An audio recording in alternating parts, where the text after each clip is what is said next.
नहीं देखु ओडिशा रे 1956 रे आमे जो आईन नवकृष्ण चौधरी सरकार समय होता ये आदिवासी जमी अण आदिवासी मैंने नहीं पारे बिक्री पारे यहाँ थिला बलबत्तर से आदिवासी जमी संरक्षण रोला क्या आदिवासी मान देखिए आदिवासी मूल सब हूँ जमी चाष बा जंगल ए दुईटा से दृष्टि अण आदिवासी नहीं पारे आमर जी अनुचित जाति विषय में से कथा अच्छी किंतु आदिवासी अंचल कराइला ताकू किंतु राज्य सरकार हठात संशोधन करी आदिवासी जमी अण आदिवासी नहीं पाई से संशोधन प्रस्ताव आनिले किंतु ए जिते प्रकाश पाईगला एक कथा से सारा ओडिशा रे आपको नहीं प्रतिवाद है आदिवासी मैंने प्रतिवाद कले विरोधी मैंने प्रतिवाद कले जो देखिए यहाँ गत नवेम्बर मसरे होता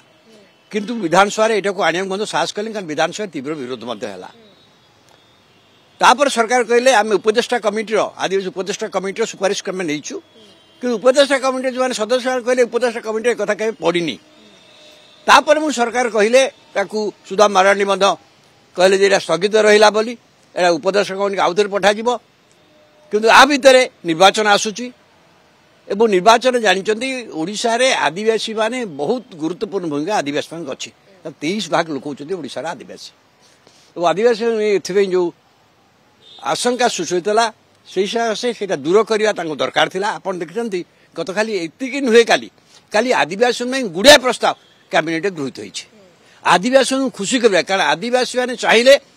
राज्य रे क्षमता एपट सेपट करदे पारे कारण एत बड़ वर्ग आउ कहार ना एवं निकट राज्य मान जो निर्वाचन है विशेषकर छत्तीसगढ़ रे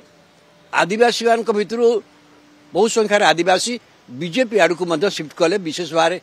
नॉर्थ छत्तीसगढ़ रे यार गोटे प्रभाव ओडिशा रे पड़ी पारे एक कथा आशंका अच्छी सब दृष्टि को लेकिन भावुँ राज्य सरकार जो निष्पत्ति कर निर्वाचन दृष्टि यहाँ गोटे स्वागत योग्य निष्पत्ति मु राज्य सरकार प्रशंसा करुच्ची।